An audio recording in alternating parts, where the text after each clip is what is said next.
হরে কৃষ্ণ। বিউলির ডাল, এখানে মৌরি, কাঁচা লঙ্কা, তেজপাতা, এখানে মৌরি বাটা, আদা বাটা, লঙ্কা বাটা, এখানে তেল দিয়ে দিলাম, ফোড়নটা দিয়ে দিলাম মৌরি, কাঁচা লঙ্কা, তেজপাতা। এবারে আদা বাটা, মৌরি বাটা, কাঁচা লঙ্কা বাটা দিয়ে দিলাম, নুন, হলুদ, চিনি, এবার এই বিউলির ডালটা দিয়ে দিচ্ছি। বিউলির ডালটা আমি সেদ্ধ করে দিয়েছি আগে, এবারে ডাল দিয়ে দিলাম। এবারে একটু ঢাকা দিয়ে দেবো।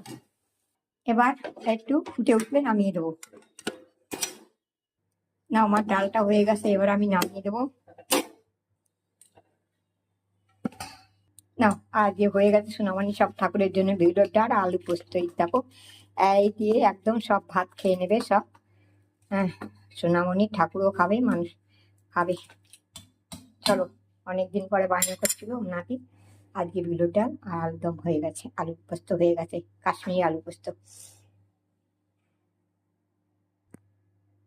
বিউলির ডাল, আলু পোস্ত, আলু ভাজা আর হয়ে গেছে। এবার চলে যাবো সরাসরি ঠাকুরের কাছে, নিয়ে তারপরে ভোগ দেবো থালা গুছিয়ে। হরে কৃষ্ণ, জয় রাধে গোবিন্দ। ভালো থেকো, সুস্থ থেকো, সাথে থেকো।